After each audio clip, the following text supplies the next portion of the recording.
Comienza Protagonistas los Jóvenes. Hoy nos acompaña el equipo del Hogar de la Madre.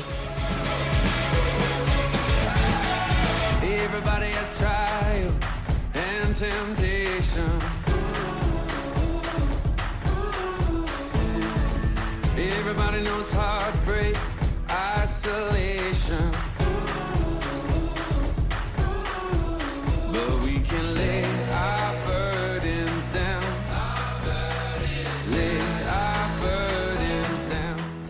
Muy buenas a todos y bienvenidos otro día más a este programa Protagonistas los Jóvenes o Todo o Nada, con jóvenes del Hogar de la Madre. Les habla Beatriz Fra y conmigo se encuentran otros chicos del hogar. ¿Qué tal, Gunther? ¿Cómo estás? Hola. Javi, ¿qué tal? Hola. Y Nico, ¿cómo estáis? Buenas, ¿qué tal? Fenomenal. Pues vamos a seguir. Ya saben que en estos programas, esta temporada, estamos hablando de apologética, estamos intentando introducir pues realidades que para los católicos quizás son como muy normales, muy cotidianas, pero intentando dar un poco de razones más sólidas de por qué creemos esto, ¿no? Y hoy nos vamos a adentrar en el tema de la Iglesia Católica. ¿Quién funda la Iglesia? ¿Por qué es necesario que exista la Iglesia? ¿Cuál es su misión?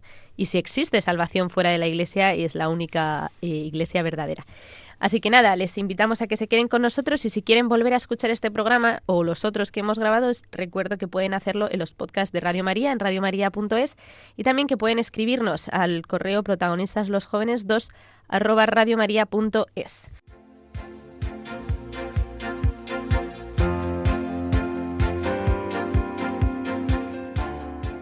Pues vamos a introducir este tema de la Iglesia Católica, que es nuestra madre, ¿no? Que todos pertenecemos, todos los que estamos aquí, todos los bautizados, pertenecemos a la Iglesia, y que el Concilio Vaticano II ha hablado de la Iglesia como el resplandor del rostro de Cristo que anuncia el Evangelio a todos. O sea, me parece como el cumplimiento de esa promesa que Dios hizo, ¿no? De yo estaré con vosotros todos los días hasta el fin de los tiempos, pues se materializa en la Iglesia. La Iglesia que está dotada del Espíritu Santo y que es santificada precisamente por Él. Es muy bonito que San Hipólito, uno de los padres de la Iglesia, dice que es el lugar donde florece el Espíritu Santo.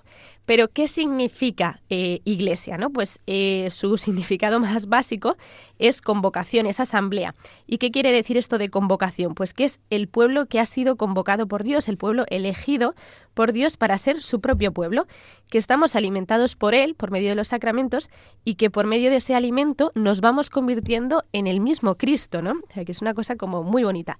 También hace referencia a la asamblea litúrgica, a la comunidad local, la comunidad de creyentes, ¿no? También a veces hablamos de la Iglesia no tanto en este sentido, sino simplemente pues la Iglesia de mi pueblo, ¿no? por así decirlo. Y la Iglesia tiene como muchas imágenes dentro de la Biblia, ¿no? Pues se habla de cuerpo de Cristo, como Cristo es la cabeza y su cuerpo es la Iglesia. Se habla también como es el rebaño del divino pastor. Se habla también como en el sentido de unos sarmientos que están unidos a la vid, ¿no? Cuando Jesús dice yo soy la vid, vosotros los sarmientos. Y también se habla de cómo es un templo, una ciudad, una casa, en ese sentido reflejando cómo la Iglesia está en construcción hasta que venga pues su fundador otra vez, ¿no? Y le lleve a la gloria, que es Cristo. Se habla también de la Iglesia, los oyentes han podido escucharlo alguna vez como la Jerusalén celestial, y también otro término que a mí me gusta mucho, que es la esposa del Cordero, ¿no? ¿Y por qué la esposa del Cordero? Haciendo referencia a que Cristo es el Cordero, porque es por la persona, ¿no? O la realidad por la que Cristo se entrega en la cruz, se entrega por su esposa, que es la Iglesia y que somos todos nosotros. Así que no sé, esa realidad me parece como muy bonita. Y es bonito también que, bueno, eso en el Concilio Vaticano II habla de cómo Dios ha tenido este deseo de reunir a su pueblo y convocarles en un único pueblo, en la Santa Iglesia, desde el Antiguo Testamento. Pero es un deseo que se ha prefigurado desde la creación, se ha preparado en el Antiguo Testamento con la Antigua Alianza, y cómo Cristo ha sido el que ha rectificado esta idea, la ha fundado y le ha dado una nueva forma de obrar y rezar, ¿no? Nos ha dado como una esencia propia a los cristianos. Está estructurada por Cristo con la elección de los 12 apóstoles, que también son, como ya sabéis, ¿no? Continuación de esas 12 tribus, y precisamente Cristo, que es su fundador, ¿cuándo funda la Iglesia? Pues el nacimiento de la Iglesia es en el costado abierto de Cristo en la cruz, ¿no? En esa lanzada donde brotan sangre y agua del costado abierto de Jesucristo, es ahí donde se ve esa creación de la Iglesia. Y es muy bonito porque hace un poco referencia de cómo, igual que el hombre fue creado o sea, Eva, ¿no? Igual que Eva fue creada del costado abierto de Adán, pues Jesús, que es el nuevo Adán, crea la nueva Eva, que es la Iglesia, a partir del costado abierto de Cristo en la cruz. Y esa fundación, ese origen, está vinculado ya desde el minuto 1 a los sacramentos, ¿no? Por eso decía esa realidad de la sangre y del agua que hace referencia a los sacramentos. Así que vemos que es una realidad espiritual que pues como decíamos, ¿no? Que está dotada del Espíritu Santo, que lleva esa presencia divina, esa presencia de la vida de la gracia en el mundo, que es una cosa como material, ¿no? Es el lugar donde, de hecho, Cristo y revela su misterio, ¿no? Y esa es la finalidad de la Iglesia, ser uno con Cristo, ser esposo de Cristo. ¿Se puede ser cristiano sin iglesia? A lo mejor me está anticipando un poco la tertulia. Estás anticipando la tertulia, efectivamente. Bueno, pues luego lo hablamos. Sí, vamos a hablarlo luego. Además, yo creo que Gunther va a poder hablar un poco también de eso, ¿no? De la Pero bueno, salvación. yo te respondería, es como decir, bueno, soy cristiano no practicante y siempre me viene a la cabeza lo que dijo una vez un sacerdote, ¿no? Yo soy vegetariano no practicante. Yo soy antitaurino no practicante, ¿no? Es como, sí, es un poco, cuando lo ves así te parece un poco gracioso. Sí. Pues efectivamente, ¿no? Y es muy bonito también como el Señor que nos ha creado en comunidad, ¿no? Y que somos seres sociales que necesitamos esa comunidad, ¿no? Por eso no se puede ser cristiano individualmente, porque cuando rezamos, ¿no? Pues es Padre Nuestro, no estoy yo solo. Dios nos ha dado pues esa comunión, ¿no? Y ese pueblo de Dios. ¿Y cómo nos adherimos a este pueblo de Dios para participar en el misterio salvífico de Cristo? Porque es en la Iglesia donde yo puedo encontrarme con Cristo, con su salvación a través de los sacramentos, pues por el bautismo, ¿no? Nos adherimos todos a esta Santa Iglesia por medio del bautismo, tenemos una cabeza común, ¿no? Eso es lo que nos hace, digamos, como las notas de que pertenecemos a la Iglesia, pues que tenemos un bautismo común, que tenemos una cabeza común, que es Cristo, que nuestra identidad es común, que somos hijos de Dios, que tenemos unas leyes compartidas, que son los mandamientos que Dios nos ha dado, que tenemos una misión, que esto también es importante, que la Iglesia no está ahí sin más, sino que tiene una misión. Dios le ha dado una misión, que es llevar la salvación a los hombres, conservar el depósito de la fe, y que tenemos un destino, ¿no? La Iglesia está en peregrinación hacia la patria celestial, esa Jerusalén celestial, que es el reino de Dios. Y es muy bonito también que tiene pues unos propios carismas, ¿no? O sea, que pertenecer a la Iglesia no significa que todos creemos en lo mismo, ciertamente, pero digamos que también la Iglesia como madre pues reparte, ¿no? El Espíritu Santo a través de la Iglesia reparte una serie de carismas para que cada uno pueda vivir esa fe pues profundizando o especializándose, por así decirlo, en alguna manera, ¿no? Pues está el Opus Dei con la santidad en el día a día, está el camino neocatecumenal, está el hogar de la madre, están tantos movimientos y tantas realidades, pues que nos habla de esa maternidad de la Iglesia, ¿no? De que pues cada uno somos distintos, pero todos somos uno y todos estamos reunidos en uno. Y simplemente por cerrar ya esta introducción, hay que hablar, claro que sí, de las notas de la Iglesia, ¿no? La Iglesia se define como una santa, católica y apostólica. ¿Y qué quiere decir esto? Pues es una porque su origen y su fundador es uno, pero también que es Jesucristo, claro, pero también porque la unidad con Cristo, el ser uno con el Padre, es nuestro fin, ¿no? Tenemos una sola fe, una liturgia común, una familia común, y todo esto también es mantenido por un orden y una sucesión apostólica que nos habla de esta unidad dentro de la Iglesia, ¿no? Que yo me someto a pues esa jerarquía que Dios ha querido dentro de la Iglesia. ¿Es santa? ¿Eso quiere decir que todos somos santos? Pues sí, estamos llamados a serlos, pero también porque su fundador es santo y porque tiene la plenitud de los medios de santificación. Es decir, en la Iglesia, yo dentro de la Iglesia puedo encontrar toda la gracia santificante, la plenitud de la santidad que necesito para mi día a día y que estoy llamada a esa santidad, ¿no? Por medio de la Iglesia yo me purifico para llegar a ese destino que es mi propia santidad. El término de católica, digamos que tiene también como dos acepciones, ¿no? Habla de la universalidad de la Iglesia, es decir, que contiene toda la plenitud, un poco lo que decíamos con la santidad, ¿no? Que tiene el depósito de toda la verdad, de la fe completa, de la gracia. Por eso, cuando a veces dicen, no, es que la Iglesia tiene que cambiar, es que se tiene que actualizar. No, mira, la Iglesia ya tiene la verdad en plenitud y no va a cambiar. Y la verdad es ayer, hoy y siempre la misma, ¿no? Y no va a sufrir modificaciones. Pero también es católica en cuanto a que es enviada a todo el género humano. Y esto habla pues de su misión evangelizadora, que yo creo que es una cosa también pues que hay que poner un poco de moda, ¿no? Que parece como que la Iglesia no puede... No, es que hay que evangelizar. Es que si la Iglesia renuncia a esa evangelización, a llevar ese depósito de la fe a todos los hombres, está renunciando a su misión más básica y más fundacional, ¿no?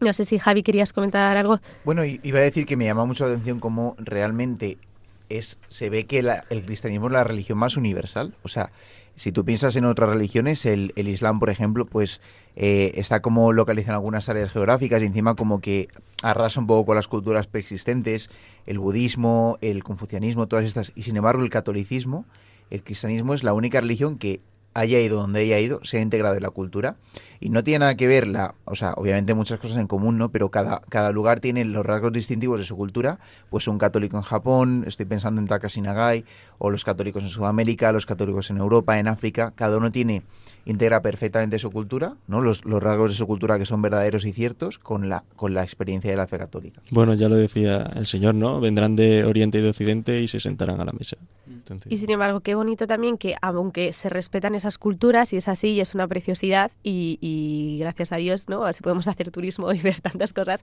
pero también qué bonito es cuando precisamente haces ese turismo y te vas a otros países, vas a misa y te sientes en casa, ¿no? Sabes que donde hay un sagrario está el mismo Dios que tú, pues me acuerdo de la luna de miel, ¿no? Que nos fuimos y podíamos hacer oración, podíamos ir a misa todos los días y teníamos la misma fe que cuando estábamos en nuestra casa, ¿no?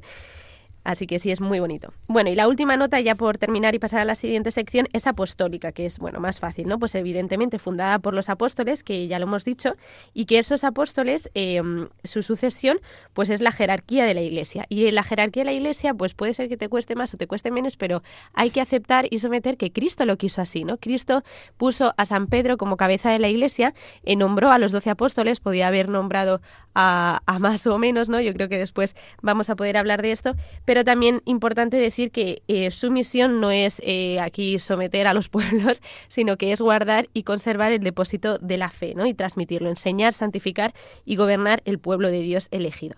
Así que nada, esto es la preciosidad de nuestra Madre la Iglesia, que yo creo que tenemos que dar muchas gracias a Dios por tenerlo, que somos una religión que estamos unidos por medio de la Iglesia, pedir mucho por nuestra Madre la Iglesia y vamos a seguir profundizando, claro que sí. Así que sin más vamos a pasar a la siguiente sección, que es con Nico, de Dios o del mundo. De Dios o el mundo. Muy bien, Nico, pues cuéntanos de qué nos vas a hablar en tu sección.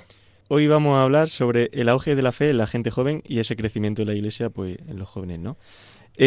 Hace no mucho, a día de hoy, leí una noticia de la COPE que decía: la Iglesia en Barcelona vive un auge de fe juvenil, y la noticia hablaba de que se había duplicado la asistencia a misa tras la pandemia, ¿no? Luego también, pues hace poco, en Madrid, hubo un evento que se llamaba Llamados, que en las noticias ponía que congregó como a 6.000 personas, perdón. Y escuchar esto es genial, la verdad, porque como católicos pues queremos obviamente que Jesucristo pues llegue a todo el mundo, ¿no? Pero es verdad que viendo el comportamiento de algunas personas o de algunos amigos míos que están ahora iniciando, me planteaba que si realmente este auge es superficial o es una búsqueda real de santidad, ¿no? Porque es verdad que podemos caer en la tentación de Dios se me da a conocer, lo he sentido, pues eso es una pasada, porque cuando sientes y conoces a Dios, pues realmente te cambia o te debería de cambiar la vida, ¿no? Pero mucha gente como que se queda en ese sentimiento, ¿no? Y al principio, pues todo muy bien, todo genial, pero luego hay que ser consciente de que ese sentimiento no perdura en el tiempo, ¿no? Entonces, claro, ahí es donde se ve si realmente esa conversión que están teniendo los jóvenes es una moda o realmente es búsqueda de santidad sincera. Yo también leí hace poco un artículo que precisamente hablaba de esto, ¿no? Y decía como Dios, aunque está bien, pues eso, crear congresos y eventos y tal multitudinarios, y evidentemente es una alegría para todos los católicos, ¿no? Ahí también están las Jornadas Mundiales de la Juventud y como un primer encuentro, pues está muy bien. Pero decía, Dios no vino a llenar congresos o a hacer grandes eventos, sino que la forma de obrar de Dios, pues era buscando al pecador, pues en lo pequeño, en la persecución, ¿no? Y no tenemos que olvidar que seguimos a un crucificado y seguimos a un humillado y a un pues despreciado de la sociedad, ¿no? Yo diría una cosa que le escuché decir a Juan Manuel de Prada, que bueno, si me está escuchando, pues le queremos mucho, aunque hay algunas cosas que sí, no sé, a veces muy picantes. Nos encantaría hablar con Puedes él. escribir Sí, a protagonistas los jóvenes 2, Juan Manuel de Prada, si quieres. Te acogemos. Sí. Que le oí decir una cosa que era bastante certera, es que decía, o sea, distinguir dos cosas. En primer lugar, que digamos este auge entre los no en la sociedad de lo católico, no estoy pensando ahora que si en Rosalía, luego la Oreja de Van Gogh hizo una canción también que se llama Creo en Dios, un poco así y tal, que el cristianismo por su misma esencia no está de moda, porque lo que hace es denunciar al mundo, o sea, hay que decir que lleva la contraria. El espíritu del mundo es contrario al cristianismo. Ojo, hablo del espíritu del mundo, ¿no? Pero al mismo tiempo también hay que reconocer que hay una sed entre los jóvenes que ya nada puede saciar en el mundo. Por muchos Instagrams, desórdenes, placeres que lances, el corazón del hombre y sobre todo el corazón del joven que aún no ha sido tan pervertido o tan acallado, pues busca algo que solo es Dios su respuesta, ¿no? Entonces también hay que reconocer, ¿no?, las dos cosas. Por un lado, que nuestra finalidad, ¿no?, la de la Iglesia, no es llenar estadios, no, lo importante no es necesariamente el número, queremos evidentemente que todos los hombres se salven, pero al mismo tiempo no es que estemos de moda, o sea, estar de moda no es nuestra finalidad, pero al mismo tiempo, pues eso, que sí que damos las respuestas o queremos dar las respuestas que el corazón del hombre necesita. Sí, a mí hay un sacerdote amigo mío que tiene un ejemplo que a mí me encanta sobre este tema, tratando este tema. Él habla sobre dos niños que están haciendo un castillo de arena, ¿no? Y hay uno de esos niños que empieza a construir torres súper altas directamente, y hay otro que empieza a construir como una base enorme y va cada vez como haciendo más grande esa base y construyendo su castillo sobre esa base. Y claro, entonces este sacerdote me decía que realmente un católico tiene que, cuando empieza a vivir de cara a Dios, tiene que ser como ese niño que construye la base primero, ¿no? Como ir haciendo primero los cimientos poco a poco, si los sentimientos al principio está genial, pero luego tener claro que esos sentimientos se van, como todo en la vida, pues como en el matrimonio, como en el sacerdocio, que eso siempre que te tira, pero siempre va a haber momentos de nuestra vida que esos sentimientos no estén, ¿no? Entonces, pues eso, construir nuestra base poco a poco y hacerlo, pues, bueno, porque es verdad, ¿cómo creéis vosotros que debería un católico afrontar esta situación, o alguien que esté ahora mismo, que haya vuelto su mirada a Dios, dice, vale, nos está escuchando, dice, vale, pero entonces, ¿cómo hago yo para no caer en esa superficialidad? No, o sea, tú lo dices un poco en referencia a los movimientos, ¿no? O lo que sea, ¿no? Pues esas formas de vivir la espiritualidad que son como muy sentimentales, ¿no? Que simplemente apelan a los sentimientos. Lo decías un poco por eso, ¿no? Sí.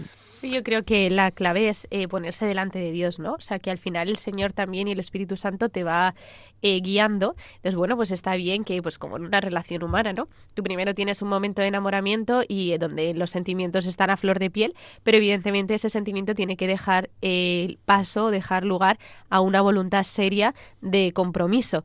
Y eso pues se hace por medio de la oración, ¿no? Cuando uno va profundizando en esa relación con Dios. Y luego, evidentemente, yo le recomendaría, que lo hemos hablado 20.000 veces en este programa, cogerse un buen director espiritual, ¿no? Una buena persona que te guíe, que te acompañe y que sepa orientarte para saber discernir esos espíritus, dejar el sentimiento a un lado o acompañar ese sentimiento con actos de voluntad. Sí, yo también, ya que el programa pasado hablamos sobre la Virgen, yo creo que pedir ayuda a la Virgen es también un buen punto. No sé si también como... porque un católico tiene que ser constante y entonces al principio pues eso cuesta. Pues no sé, como coger esa constancia, pues rezando, por ejemplo, todos los días el rosario, eso es, súper importante para los católicos. Yo no conozco, de hecho, la mayoría de sacerdotes que conozco siempre hablan de la Virgen, siempre hablan del apoyo que tienen en la Virgen. Y el padre Javier Rabasi tenía una frase que a mí me gusta mucho, que él decía que todas las personas que recen el rosario diariamente llegarán al cielo de una forma u otra, porque la Virgen se encargará de eso, ¿no? Entonces, pues, si estamos empezando o hay alguien que diga, pues yo no quiero caer en eso, pues mirar, bueno, por supuesto, fijar tu mirada en el Señor y luego de la mano de la Virgen, que es el camino más corto. También, justo cielo, también porque puede parecer como un poco aburrido, entonces te hace salir de ese buscar la novedad, la canción, la diversión, sino, no, ya está, o sea, pues aunque sea aburrido rezar 50 Ave Marías, pues es mi compromiso, ¿no? Y ser firme con esos compromisos. Encuentras un gran gusto. Hombre, luego es una preciosidad. Sí, y lo que decía también Bea, sobre todo en el silencio, ponerte delante de Dios, de la oración, y la dirección espiritual, cosa súper importante, la verdad. Muy bien, pues muchísimas gracias, Nico, además con estos consejos que nos ayudan mucho a todos, también a nuestros oyentes y a nosotros mismos. Y vamos a escuchar ahora una canción, ¿no?, de Luis Po y Trigo 13, que habla precisamente de esta unidad de la Iglesia y este deseo de ser uno todos dentro de la Iglesia.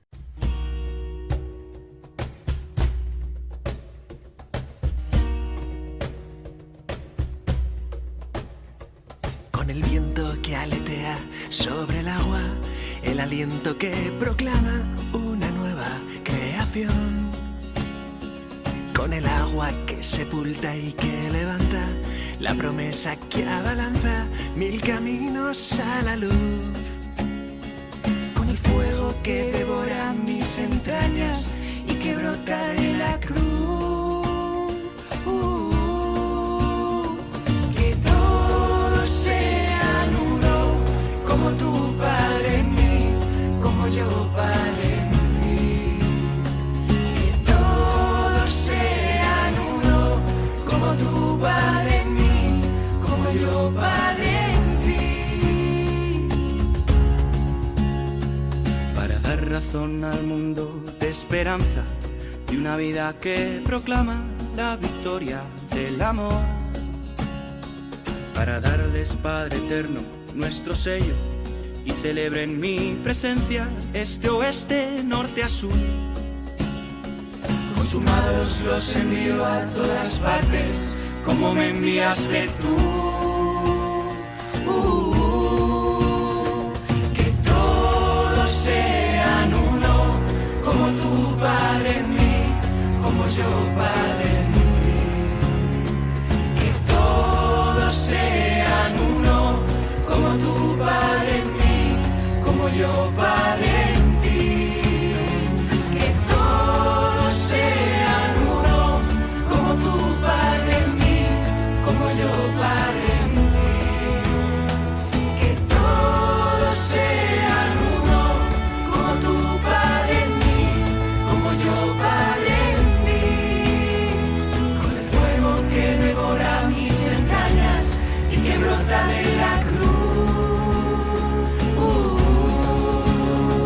Que todos sean uno, como tu Padre en mí, como yo Padre en ti. Que todos sean uno, como tu Padre en mí, como yo Padre en ti. Que todos sean uno, como tu Padre en mí, como yo Padre en ti. Que todos sean uno, como tu Padre en mí, como yo Padre en ti. Que todos sean uno, como tu Padre en mí, como yo Padre en ti. Que todos sean uno, como tu Padre en mí, como yo Padre en ti.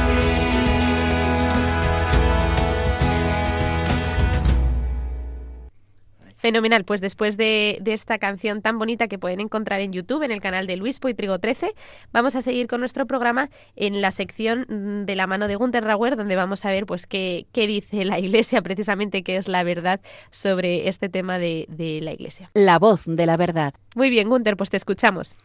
Bueno, nada, ¿no? Estamos aquí en un programa de apologética, no se trata de dar razones de la verdad y, digamos, lo que pretendo un poco demostrar es que la Iglesia es la verdadera y es la católica, ¿no? O sea, la Iglesia católica es la verdadera, porque ¿qué es lo que dicen los detractores, los enemigos, digamos, o los que no tienen los argumentos? Pues no creo en la Iglesia, o la Iglesia no es la verdadera, no ha sido instituida por Cristo, etcétera. Entonces, nada, pues yo lo que me propongo es, pues, arrojar un poco de luz sobre esto. Entonces, bien, en el Catecismo de la Iglesia Católica, Clemente de Alejandría tiene una frase preciosa y muy impactante, y es que dice, Dios ha creado el mundo y ha creado la Iglesia para que todos se salven. En el fondo lo que quiere decir es, Dios ha creado desde la eternidad, ha pensado en la Iglesia como el vehículo para que todos lleguen a la santidad. O sea que esto no son palabras menores. Y encontramos pues muchos argumentos dentro de de la propia escritura, ¿no? Entonces, bueno, ahora me va a dar un argumento de la escritura, esto no me lo creo, ¿vale? Pero ya hemos hablado en otros programas, ¿no? Que la escritura tiene un fundamento racional muy sólido y que bueno, ahora mismo nos adentraremos y lo veremos con más claridad, ¿no? Entonces, si en la escritura ya cientos de años antes de la llegada de Cristo dice que pues Dios va preparando la llegada de la Iglesia en la antigua alianza con Abraham, que le hace la profecía de que será padre de un gran pueblo. O sea, ya está anunciando que va a llegar la Iglesia. Eso es en Génesis 12. Luego también va preparando la llegada de la Iglesia con la elección del pueblo de Israel, que es el pueblo de Dios, Éxodo 19. Aunque también vemos en las mismas escrituras que los profetas acusan a Israel de romper esa alianza. ¿Y qué es lo que hace Dios? Promete una nueva alianza definitiva. Y esto se va a cumplir en Jesucristo. De hecho, bueno, si leemos Jeremías 31, versículos 31 y siguientes, dice unas palabras preciosas. Llegan días en que haré con la casa de Israel y la casa de Judá una alianza nueva. No será una alianza como la que hice con sus padres cuando los tomé de la mano para sacarlos de Egipto, pues quebrantaron mi alianza, sino que será, luego lo dirá Isaías en su capítulo 55, es una alianza perpetua. O sea que el argumento que estoy aquí intentando explicar es que Dios, antes de la llegada de los 12 apóstoles, ya está anunciando la llegada de la Iglesia. Entonces la llegada de la Iglesia, tal y como la conocemos, es ya un argumento en sí mismo, es el cumplimiento de una profecía, como podía, o sea, de su carácter sobrenatural, de que Dios la quiso, ¿no?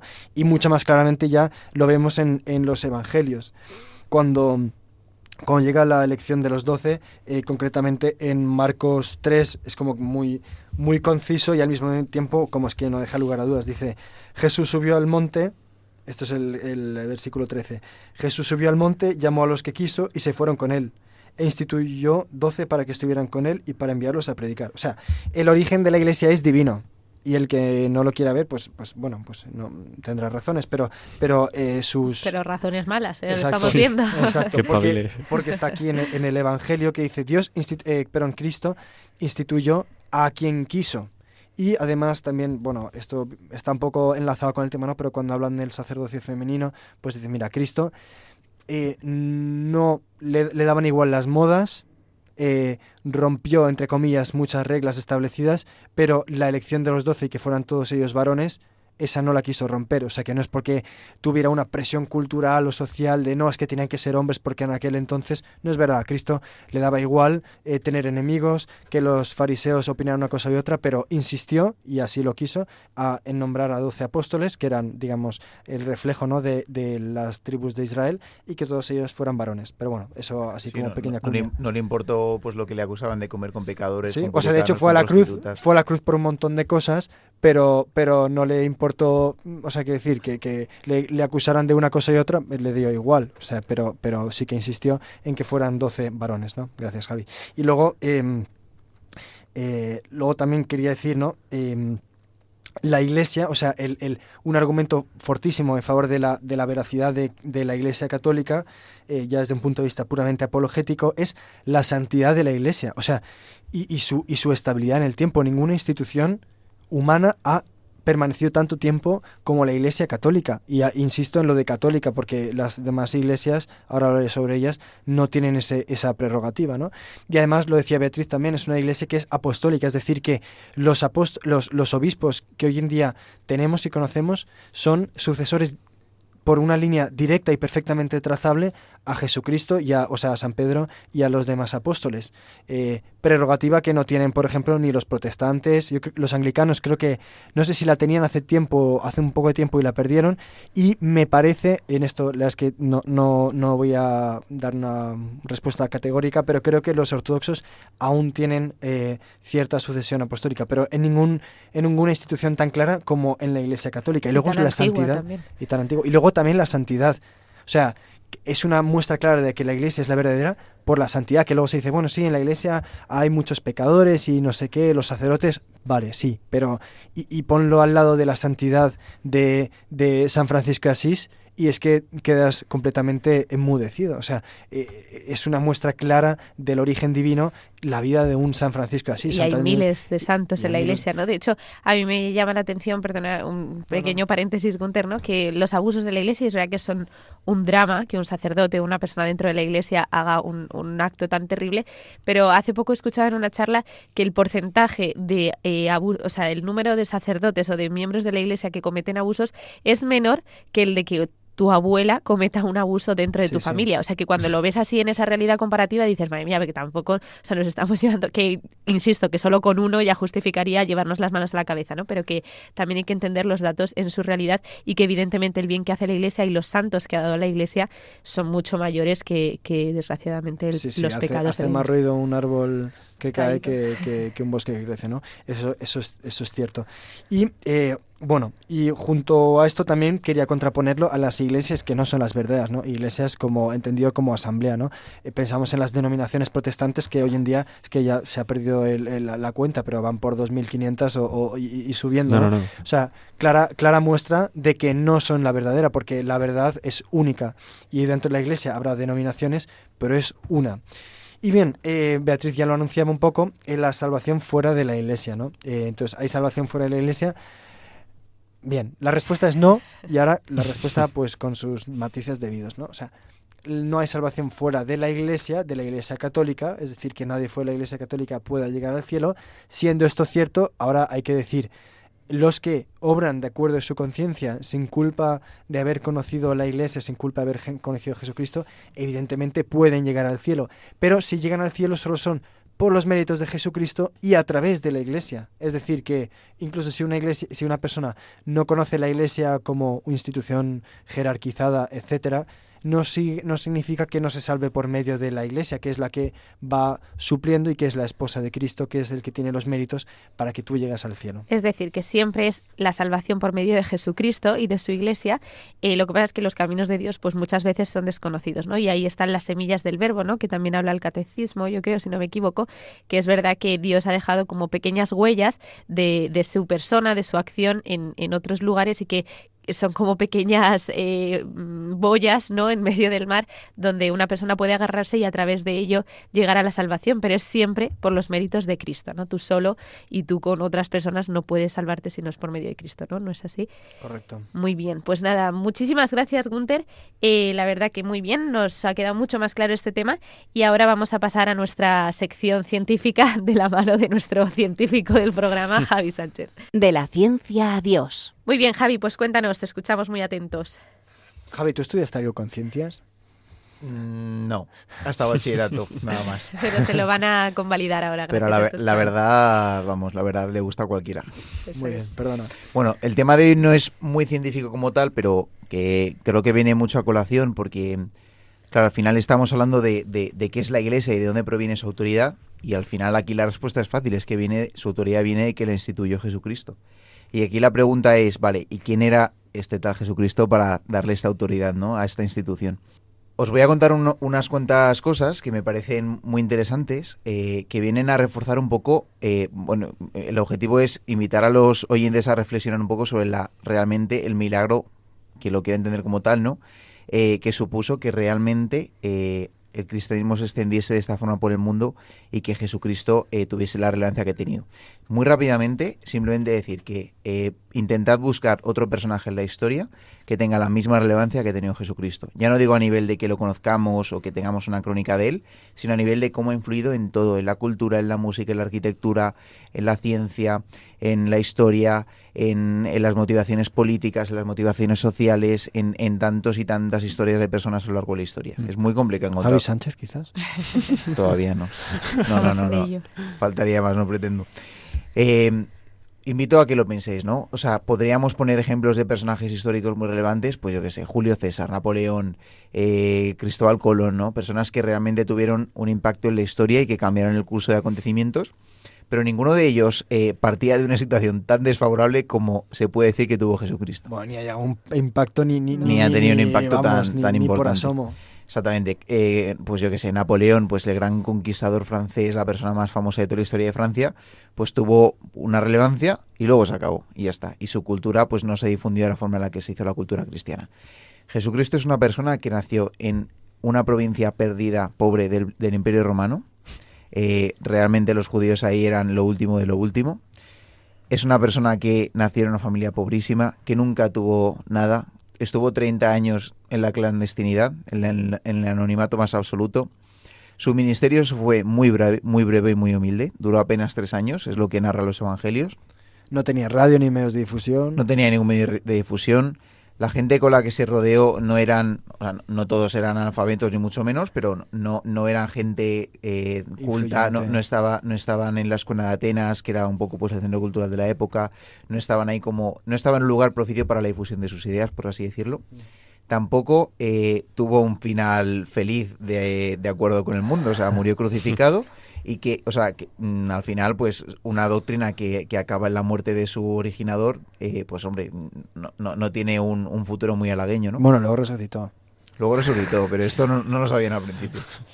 O sea, que al final, como que son todos muchos ejemplos de cosas que nos llevan a pensar que no había motivos para que esto tuviese luego como la difusión que ha tenido. Y sin embargo, ha sido así. Y luego hay un tema muy bonito, que es la historia de la Sábana Santa, que es un poco controvertido, pero eso también lo voy a comentar ahora.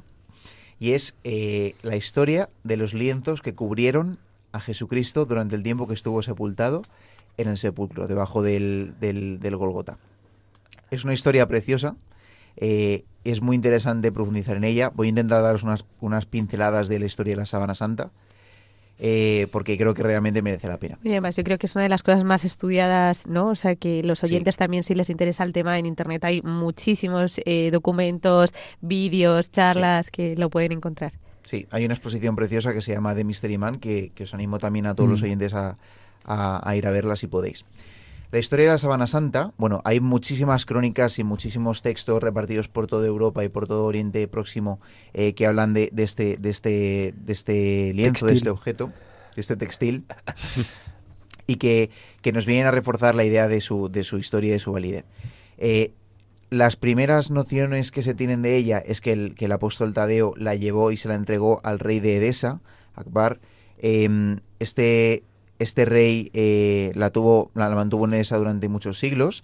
De hecho, se dice que en un ataque que los persas hicieron contra la ciudad de Edesa, que está actualmente formaba en ese momento parte del Imperio Bizantino y ahora actualmente, si no me equivoco, de la actual Turquía, la expusieron en la muralla contra los persas y ganaron. Y a partir de ese momento como que empezó a generarse una gran devoción en la ciudad por este lienzo, que no lo llamaban todavía Sábana Santa, la llamaban Mandilion.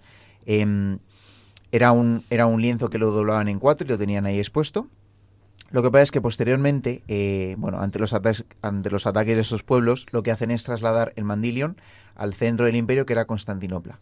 Ahí se le empieza a conocer como la Síndone y ahí también se tiene mucha veneración. ¿Qué ocurre? No sé si los oyentes lo saben, pero en el siglo XI aproximadamente, un califa musulmán destruyó el Santo Sepulcro y como reacción el Papa convoca una cruzada para ir a reconquistar los santos lugares. En esa cruzada, los soldados franceses y venecianos sobre todo, cuando pasan por Constantinopla, saquean la ciudad y se llevan un montón de reliquias y un montón de riquezas. Este saqueo de la ciudad de Constantinopla, seguro que muchos lo conocéis, pero es un poco también una de las causas del cisma que hubo entre el cristianismo de Oriente, que es lo que conocemos como los ortodoxos, y el cristianismo de Occidente, que es lo que conocemos como los católicos romanos. La historia es que a partir de este momento se lleva la Sábana Santa a Francia, donde un noble la tiene expuesta en su castillo, el Lirey. A partir de ese momento, años más tarde, se traslada a un castillo que era propiedad de los duques de Saboya, que serían los futuros reyes de Italia siglos más tarde. Y finalmente es trasladada a Turín, que también sería la capital de Italia más adelante. Turín es a día de hoy donde la Sábana Santa está depositada y donde no sé si es una vez al año, pero si no me equivoco sí que se puede observar. Y bueno, hubo un incendio en torno al siglo XVI durante cuando lo tenían los duques de Saboya y por eso se ven unas cotomarcas. Pero bueno, sin detenerme mucho más en la historia de la Sábana Santa, ¿qué es lo que se muestra realmente y qué es? Bueno, la Sábana Santa al final lo que contiene es la imagen grabada, por así decirlo, no contiene restos de pintura, lo único que contiene es restos de sangre y una especie de quemazón en las capas superficiales del lino. De hecho, si cada una de las hebras de lino de la superficie las coges y las partes por la mitad, el interior sigue estando blanco. Lo que pasa es que muy superficialmente se ve como una quemadura de una especie de luminiscencia interior que hubo que dejó grabada una imagen. Otra Y vez ese- de nuevo el resplandor, ¿eh? El Estás resplandor ahí. que comentábamos en el capítulo anterior. ¿Qué es lo que se ve en esta imagen? Se ve a un varón con un casco de espinas, con una llaga en el costado, con unas marcas de los clavos en las muñecas y en los pies, y con un rigor mortis que indica que estuvo crucificado. Es decir, que tiene las piernas dobladas, un poco arqueadas, que tiene la cabeza también arqueada hasta abajo, que al final es la postura con la que se quedó después de haber estado en la cruz. Todo esto encaja con la descripción que hacen los evangelios de la muerte de Jesucristo. Un dato muy curioso también es que la marca, la sangre, perdón, el grupo sanguíneo de la sangre de la sábana santa es AB, que es el grupo del donante universal. Es decir, que cualquier persona puede recibir la sangre de una persona que sea donante AB positivo. Y que coincide con todos los milagros eucarísticos del mundo, es lo que Exactamente. quiere decir. Coincide también, por ejemplo, con la sangre del Santo Sudario de Oviedo, que es el trozo de lienzo que envolvía la cara de Jesucristo. Es una figura que en la parte de atrás tiene hasta 216 latigazos, si no me equivoco, que eran suficientes para matar a cualquier persona. Tiene ríos de sangre corriéndole por el cuerpo, tiene todo tipo de llagas, de quemaduras, vamos, un montón de quemaduras, no, de llagas y de roces, de heridas. También quería añadir, no sé si vas a entrar en eso, pero sobre la irradiación se han hecho con muchas especulaciones. Decían, no, sí, lo han hecho artificialmente y no sé qué, y es absolutamente inexplicable y tampoco es como...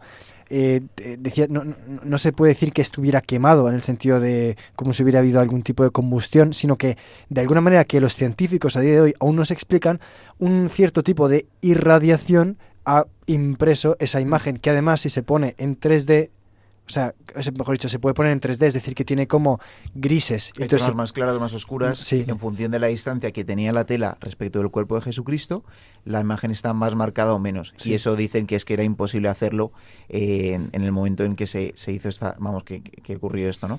Y, o sea, no me voy a detener en eso porque hay un montón de evidencias, ¿no? Pero a lo largo de toda la historia hay un montón de textos que evidencian la presencia de la sábana santa, que hace referencia a ello.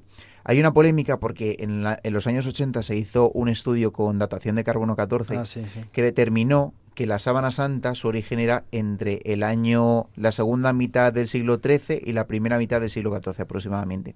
Pero sin embargo, a la vez hay un códice que, si no me equivoco, era del Reino de Hungría, donde tiene escrito, el códice está datado unos 100 años antes, entre el 1190 y el 1216 aproximadamente, donde está descrita y dibujada una imagen con el mismo patrón de espiga de la sábana santa y además con un dibujo de unas quemaduras en forma de L que tiene la sábana santa que replican exactamente las quemaduras que tiene la sábana santa. Y esto es 100 años anterior a la supuesta fecha de datación con el carbono 14 que es lo que dicen muchos investigadores, que la esquina de la cual se tomó la muestra para hacer la datación de carbono 14 estaba contaminada, había habido, efectivamente el incendio del castillo de Saboya, donde se derritió la hornacina que contenía la reliquia, posteriores reparaciones, etcétera.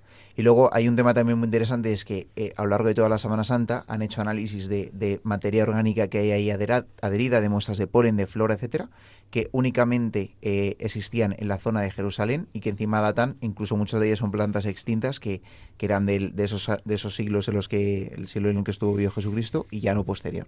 Entonces, son muchos argumentos a favor de la Sábana Santa.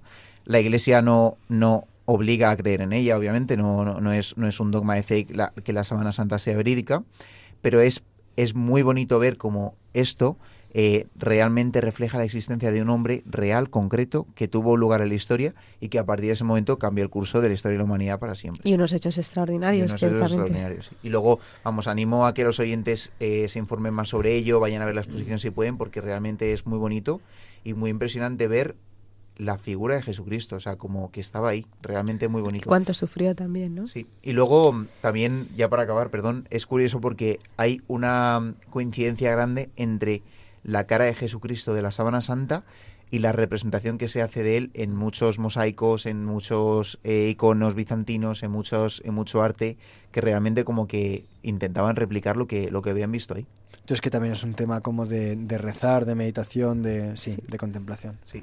Muy bien, pues muchísimas gracias, Javi, porque de nuevo, pues a través de esos descubrimientos científicos, ¿no? Y cómo los científicos que quieren buscar la verdad nos pueden acercar a la realidad de Jesucristo y a conocer más a Dios. Vamos a escuchar una canción de Tuyo, Primero el cielo se llama, ¿no? Pues para seguir reflexionando y profundizando en esto, en cómo no nos podemos olvidar que somos miembros de la Iglesia y que nuestro destino no es este mundo, sino el cielo. Quiero escuchar tu voz y poner en ti, Señor, mi corazón. Servirte solo a ti, el único Dios. Que esta sea siempre mi decisión. Primero el cielo y lo demás está de más. Primero buscaré tu reino, no me voy a preocupar, sé que tú me cuidarás. Quiero escuchar tu voz y digas lo que digas, confiar. Tú lo sabes todo, sabes más. Siempre es mejor tu plan. Primero el cielo y lo demás está de más. Primero buscaré tu reino, no me voy a preocupar, sé que tú me cuidarás. Solo quiero hacer tu voluntad, no me preocupo, el mañana ya vendrá. Solo quiero hacer tu voluntad, tú tienes un plan que no puede fallar. Primero el cielo y lo demás está de más.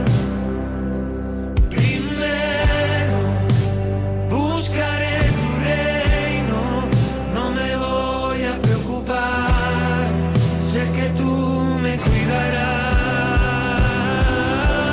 Primero el cielo y lo demás está de más. Primero donde falla mi fuerza, no me voy a preocupar, sé que llega tu poder y no tengo miedo, no temer. El Dios del universo es mi Padre, no tengo miedo, no temer. El Dios del universo es mi Padre y no tengo miedo, no temeré. El Dios del universo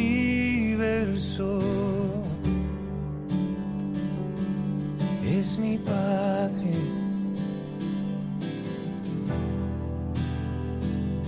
El Dios del universo es mi Padre.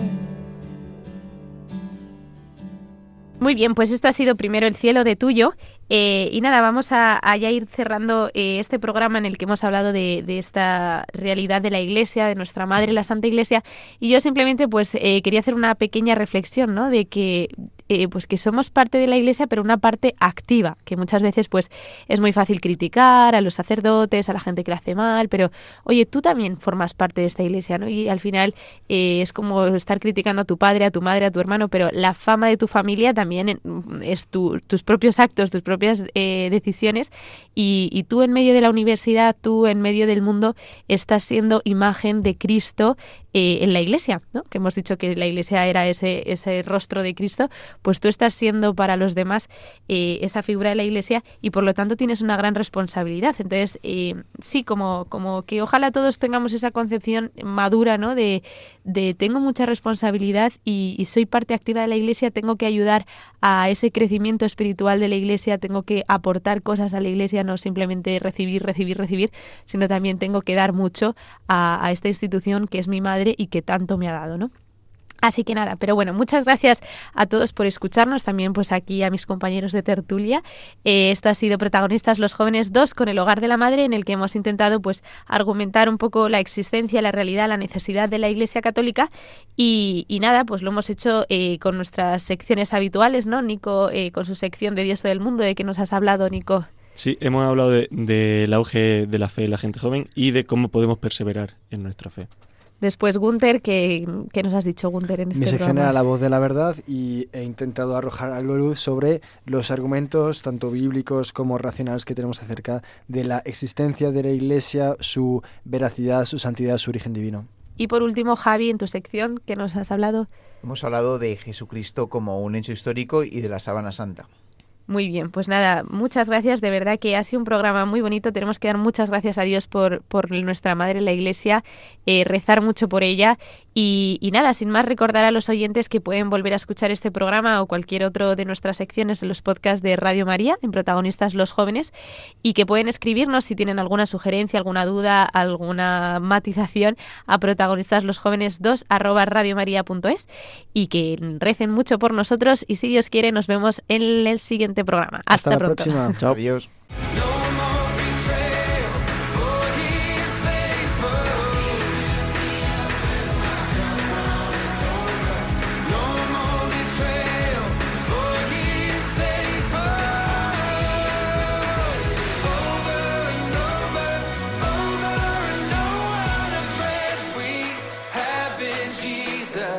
East to west, my sins are gone.